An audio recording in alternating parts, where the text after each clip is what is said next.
Today's video is brought to you by eWin Racing, the best source for gaming chairs and desks for those long gaming sessions. We have a playlist of our eWin chair and desk videos linked in the video description below. Save 30% off of everything using the discount code TechDeals. More details at the end of the video. Oh, speaking of funny things, I mentioned before that I tweeted this. The $115 for 32 gigs of DDR4 versus $350. I'll take 64.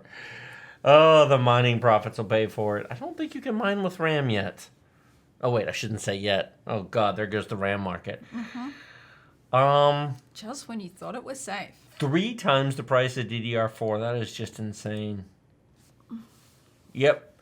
You know what? This is a really good point right here. 13th gen Raptor Lake. Here, I'll put this on the screen.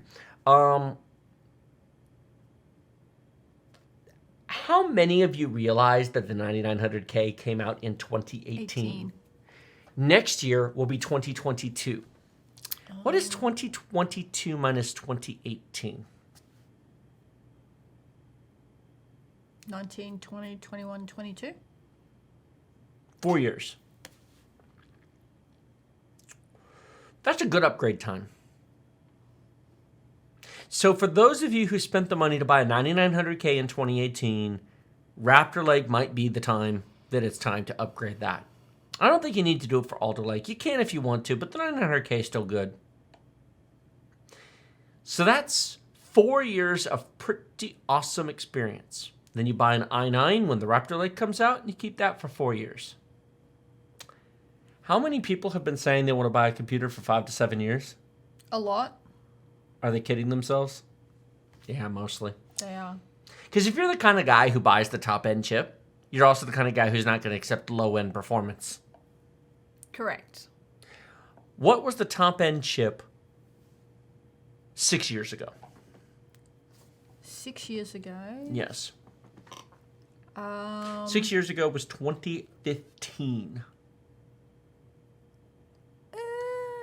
What was it? i7 5820K Haswell E on the first gen X99 motherboards. 6-core, 12-thread. It was the predecessor to the 6800K. 5820? 5820. Six That cores? was the super premium option in 2015. And if you bought one of those, you got a number of good years out of it, and you were able to ignore the launch of Ryzen. You were able to live through the first couple of years of all this multi-core stuff. But you know what? You remember that 6800K. It was good. But you haven't used it for a couple of years. We've sold it. We don't have it anymore. If I put you back in front of that today, you wouldn't be impressed. Whoa, we got the 4790K, which is even older. Right. Do you remember your 3600X? Yes? It's about that. It's good, but it's showing its age. Now picture for a minute somebody who bought HEDT with quad-channel RAM and premium $250 motherboard, $450 CPU, premium experience in 2015. Is that the same person in 2020 or 2021 that now wants budget entry-level performance? No. Keep in mind that the Ryzen 5 5600G in this $600 build we're talking about kicks both the 6800K's butt, the 3600X's butt, and it very much kicks the Haswell E's 5820K's butt. So keeping it this long, you went from the best in 2015 to very entry-level chip. And the person who bought the best is not now going to be, yeah, I have an entry-level processor and I'm perfectly happy. Those aren't the same people. No. You would have upgraded already. And you know what that upgrade point was? The 9900K. Because you would have skipped the 8700K because that was 6 cores, and while it was faster, it wasn't faster by enough to justify throwing out your machine. But the 9900K was. 5 gigahertz, 8 cores, that was the step. And if you had done that, think about it. 2015 to 2018, we're in 2021 with Alder Lake. Correct. But now Alder Lake will have DDR4 support. You will be able to get DDR4 boards. Correct. You could go to Alder Lake, but I think you can stretch it to Raptor Lake because I don't think Raptor Lake's going to be that far off. I think third quarter next year. We'll see. Maybe fourth quarter, but it's coming. And we'll get sort of a refinement of Big Little, and Windows 11 just came out. I think because of Big Little and Hybrid being new and Windows 11 being new, I think maybe give it 6 months to a year to kind of work the kinks out by the second generation. Exactly, which is wrapped at like 13th gen. Are they going to go 13 or are they going to sip that and go 14? So that's the upgrade path. If you are a top-of-the-line buyer, if somebody watching today is the kind of person who's buying a 5950X, you can skip Zen 4, you can skip Zen 5, but you probably can't skip Zen 6. You'll probably be buying a new CPU in 4 years. Probably no sooner than 3, probably no longer than 5. A 5950X in 2021 sounds impressive. 16 cores, 32 threads, almost 5 gigahertz. Why would I need to replace that in just 3 or 4 years?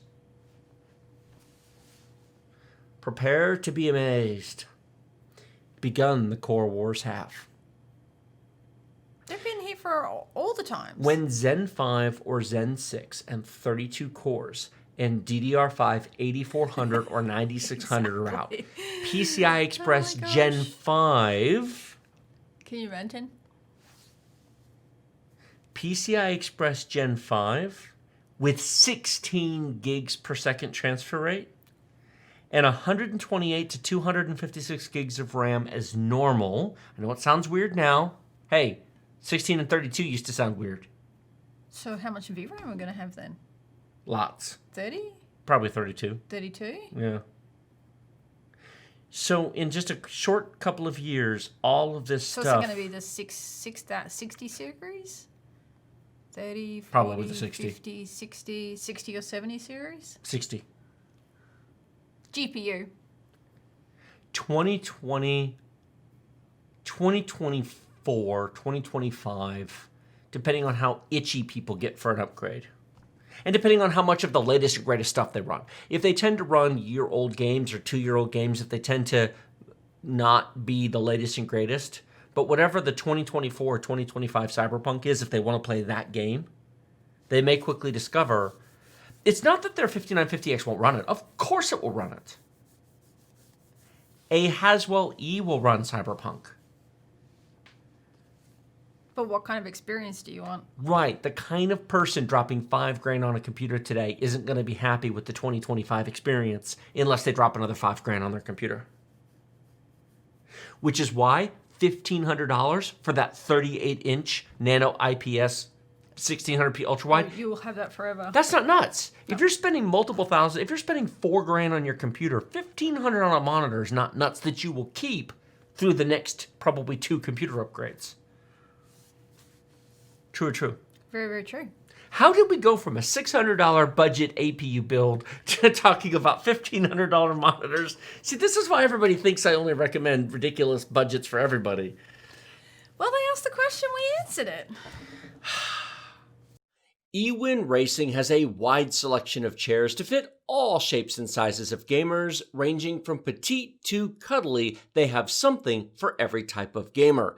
Not just sizes, but colors and material options as well, including red, blue, purple, pink, orange, and more, plus cloth and leather choices. We have over half a dozen chair and desk videos in a playlist down in the video description below. We also have a very special offer just for Tech Deals viewers. Save 30% off of everything using discount code TechDeals using our link in the video description.